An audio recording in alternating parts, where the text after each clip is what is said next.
So let's start drawing these zones on our charts. Now, before I do this, I just want to make it super clear that in this lesson, all we're literally going to be doing is looking at what makes, well, what we spoke about before, right? What makes the bare bones basic starting level of what is a supply and demand zone, and essentially how you can draw that on your chart. But what you will very, very, very quickly see is they are everywhere. Price can just ignore them and disrespect them a lot when price returns to it. And obviously in the following lessons, that's when I'm going to actually learn how to, filter out a ton of them so that we only concentrate on the ones in which we think will have the highest probability of actually, being respected and causing that move that we then want to trade from. Okay. So don't be disheartened if you start drawing these on and it just seems like an absolute mess, because it's supposed to be that way. But this is step one.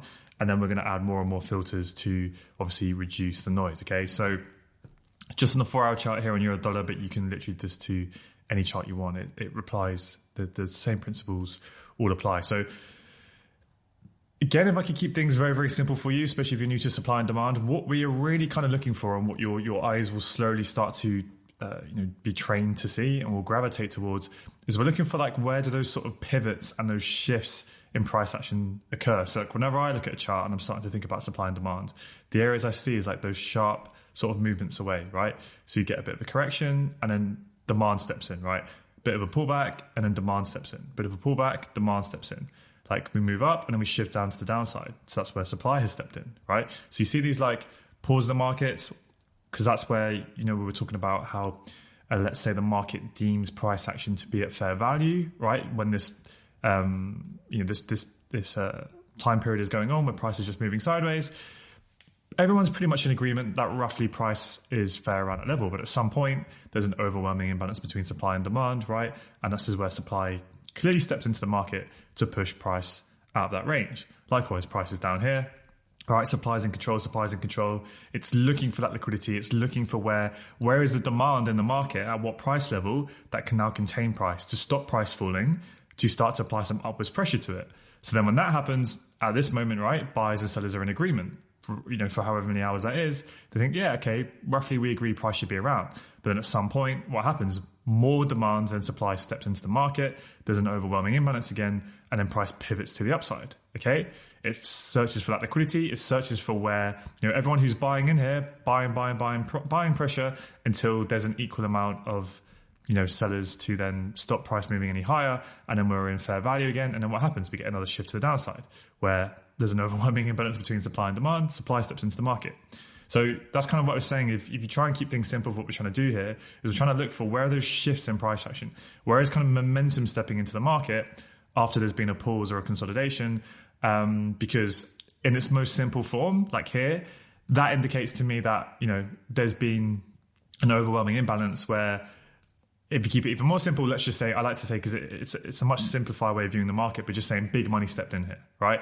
Big money stepped in. So on the balance of probability, potentially when price revisits this level, there may be similar interest, right? There may be resting orders, whatever theory you like to use, that we may see, continued strength from here. But as I said at the start, right, this is where we're just drawing them on. We're not using all of the filters that we'll use. So a lot of the times you will see these disrespected. But hopefully you kind of get the general theme of what I'm looking for, right? I'm just looking for, where are those shifts in price action, right? Kind of those turning points, those pivots in price action. And generally that's where like the supply and demand is going to be. So again, this is going to be messy, but just kind of just draw on things and you'll see what I mean. So we have price moving to the downside, right? We pull back and then we move to the downside.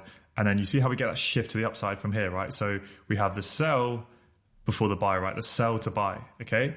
So if we take from, I'm just going to use a box here. So if you go over to the left, you can use a rectangle. That's what I use to draw supply and demand zones, okay?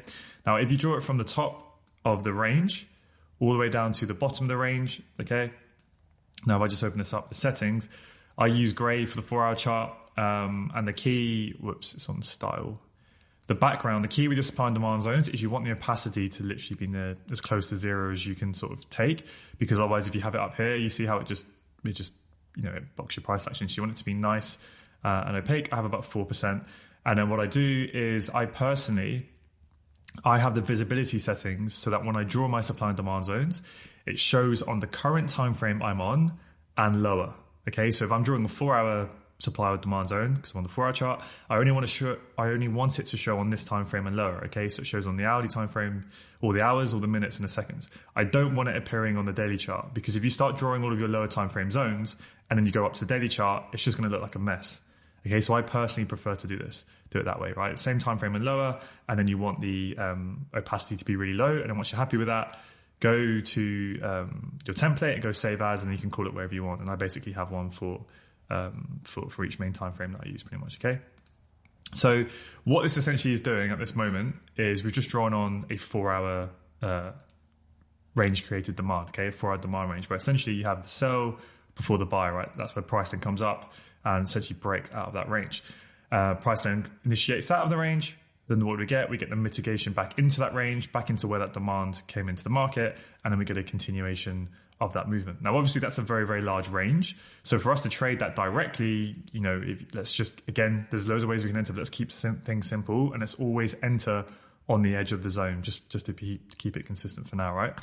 Your risk to reward is going to be terrible, because you're going to enter at the top and you're going to have your stop loss here below, and then how far are you going to target? Obviously, in this instance, it goes quite far, but generally that's not going to be amazing trading. So what I prefer to do, especially when it's a large range like that, is we're going to refine it to the pivots within the range, right? Now, from the bottom of the leg, it's pretty much just one straight movement. So the only real zone or pivot zone that we have is right at the bottom, right at the bottom of that pivot. Now, if you're super, let's say, mechanical, a lot of people will only draw demand zones on a bearish candle, right, like this, the sell candle, where then the next candle needs to close above it. Now, obviously, in this instance, we zoom right in. The next candle fails to close above it, right? This candle here, this should be the thrust candle. It fails to close above the previous candle's high. So for me personally, I don't view that as valid demand. I need the next candle to close above it. So this is where you can then evolve it to the next candle, okay? But then we have the same problem. You see this candle, this should be the thrust candle, right? It fails to close above the previous candle's high. So this is where I wouldn't say it's valid demand, and I would evolve it to here, right? And now we have the candle closes above it, and that's really where that true demand stepped into the market. And that would be how I would refine that whole range, okay? So we previously had the whole sell to buy range down in towards that pivot. So that's how I would draw a single candle pivot zone, okay? Strong momentum coming into the market, that's where there's demand. Okay, so we move to the upside, and then we pull back. We know now that we've basically mitigated some of the orders, right? We're not always going to pull back down to our zone, but we'll talk about this a lot more in future lessons. And then we continue to the upside, so we get that next shift, okay? Now, with that shift, again, you can take the whole range, so from the top of the range to the bottom of the range, and that is your range created demand. And as we can see, price initiates out of the range. It pulls back to mitigate the range, to mitigate those remaining resting orders, to pick up more demand, and then we get the continuation of the range, right? But again, I would have been more than happy to refine that down to the single candle pivot. And this is a really nice one because it's right at the extreme of the move. The next candle just about closes above that high, so it is valid demand, okay? And then there we go. Now, what I will say, and this is where sometimes you have to read between the lines a little bit, is let's say I was looking at this in the live market, and it looked basically exactly the same as this, but let's just imagine that the thrust candle didn't quite close above the high and it closed down here. Technically, that wouldn't be valid demand in that instance, okay? But it's like, well, where else am I going to draw it? Because otherwise, if I don't draw it here, am I going to take that candle and draw it all the way up here? Well, okay, you could do that, and that could be very mechanical because the next candle does close above that high. But at that point, it's massive. You're basically taking the whole range. So that's where I prefer to just read a little bit between the lines, and I would just draw it to here. And this is where basically you can go through, if you want to be super mechanical and you want to find the exact candle that the next candle closes above it, you could cycle through the time frames, and you could go to say like, let me just bar replay so we don't lose where we are. But you could go to we're looking at this zone here, and you could go to the 3-hour chart. Okay, and then this is where you go, right, that's the candle that was then, the next candle closed above its high, or you could even take, both candles in that instance. But I find that to be really unnecessary. And this is why I prefer to just stick on the time frame I'm looking at. And look, if it doesn't quite close above it, but it's clearly, we've had the movement, we've come down, that's where the demand stepped in, I'm happy to draw it in that instance, okay? So, but yeah, hopefully that's not too confusing, but we'll go through it as we get there.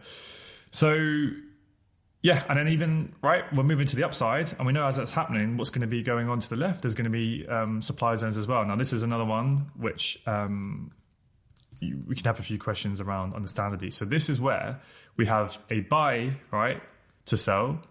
So you can see that price was coming down, and then we get a bullish candle. So we clearly know that on the lower time frame there was a pullback, and then price comes down. Okay, so for me that is a valid supply zone.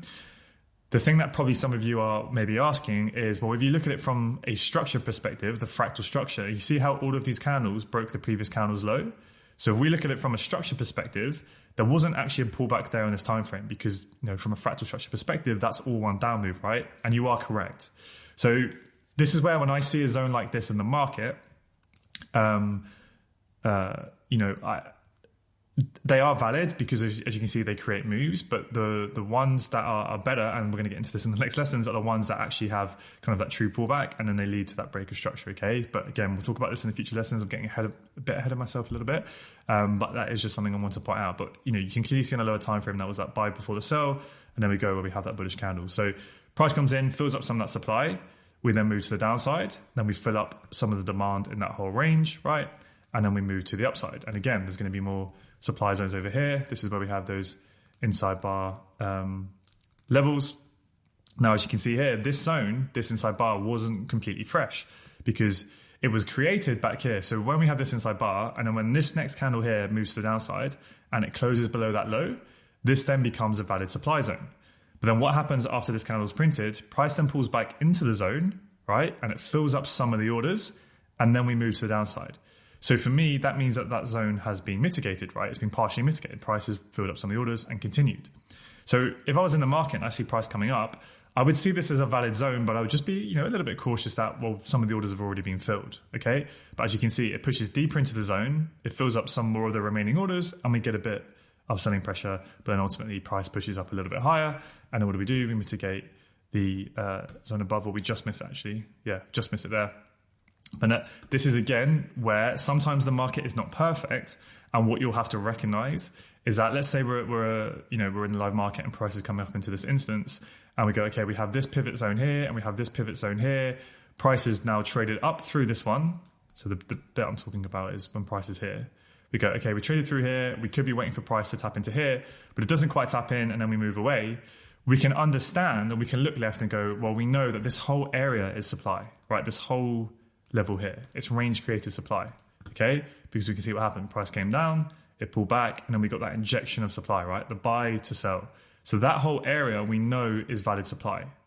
So look, it's quite large, and that's why we tried to then refine it to the pivots within it, right? We've got price coming down, the buy to sell, right? That pivot, we could take the range like that with this refined zone within. We could refine it even more to the single candle pivot, and then the other pivots from within there. But we know that the whole time, once price reaches in to this supply range, we know at any point that selling pressure could be coming in, okay? So, what I will do in the market, and again, we'll keep going over and over this in the coming lessons. If you're getting a little bit confused, don't worry, is I will have the refined pivot zones like this. I'm aware of them, but say I don't have this drawn on and price just misses it.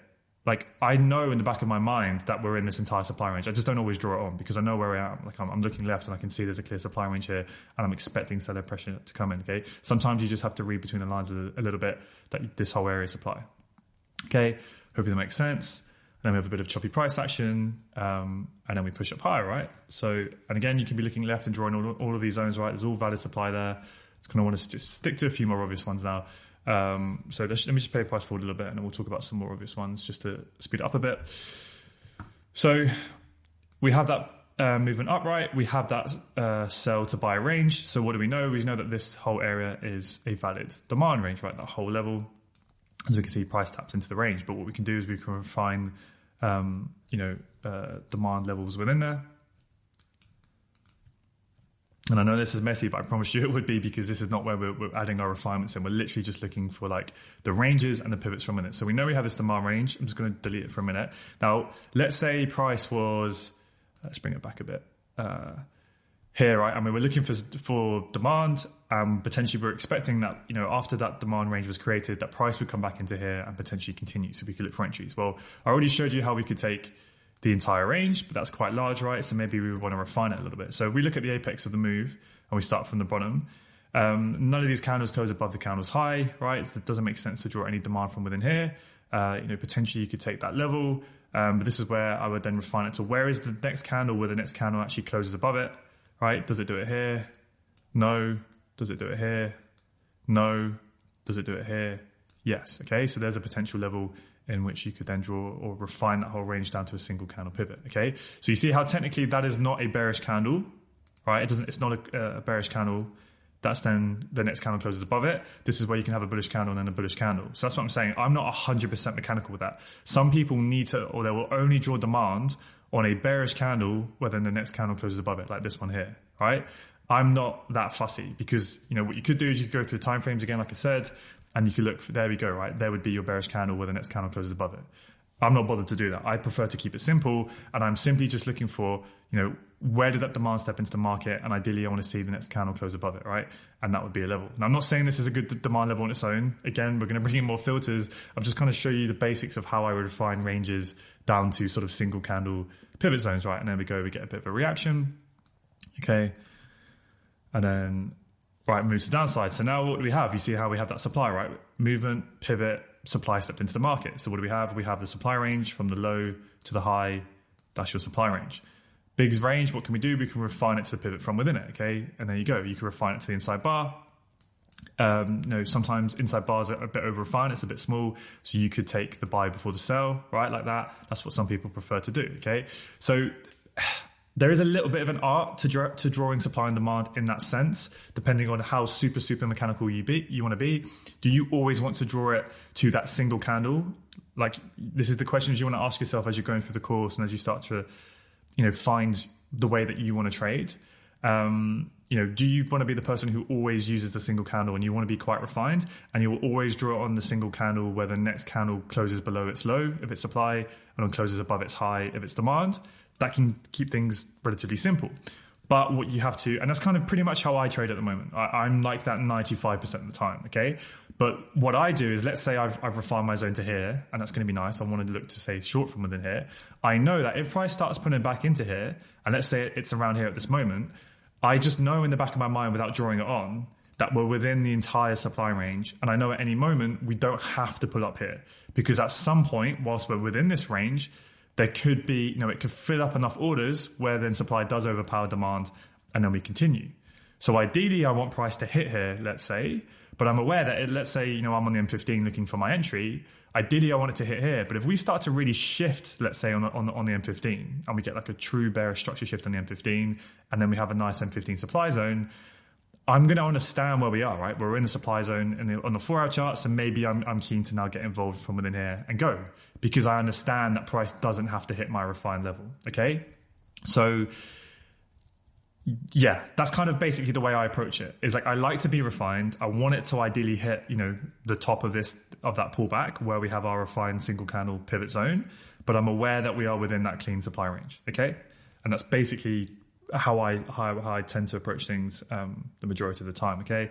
And come into some old levels, right? We start to see some of those orders being filled, but then likewise, right, you can see there's a shift here, there's a supply zone there. They're literally everywhere. And then we chop around, we create some demand, we start to fill out that demand, and then we push through it. Sometimes you're going to get choppy price action, this is what I mean, right? And then you've got the sell before the buy. So now you have some demand here. Let's draw this on. See how you have this candle here. It's not great because it's, to be fair, already had a mitigation, but this is where, again, I haven't talked about fractal zones just yet. You have the wick, right? And we know there'll be, on a lower time frame, there'll be some supply from within there. Like if we go and investigate, let's maybe look at, say, the 15-minute, what was in that 4-hour wick. There's going to be some M15 supply zones from within there. It's not the cleanest because they're all kind of mitigated. But essentially that's what you're doing is you're reading the lower time frames on the higher time frames, okay, where you can refine it to unmitigated wick. But, there's not going to be as many orders from within there as a full unmitigated candle like we have here, right? Because when we had the full bodied candle here, just bring it back on bar replay so I can show you what I mean. That's when that zone is created, right? We had the buy before the sell, the candle closes below it. So we have valid supply. What happens next? Price moves into the zone and it fills up some of those orders, a lot of the orders actually, because it's traded pretty much into almost the EQ of that zone and it moves down. So for me, like when I see a zone like that, I pretty much count that zone as done. That zone is done, right? Like the majority of the orders have been filled. So if price was to return to that area, I'm not really going to be expecting like a massive move away because it's already, like I said, its power has been absorbed. The supply has been absorbed, right? So when we come back to here and then price moves up, right?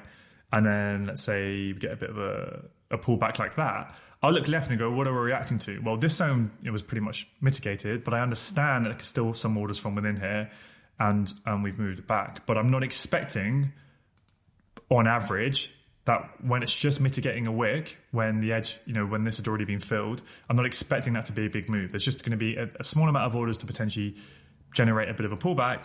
Now, when you've got a big, full-bodied, what I call an unmitigated zone here, like a completely fresh zone that hasn't been tapped into, what do you think is going to have more power?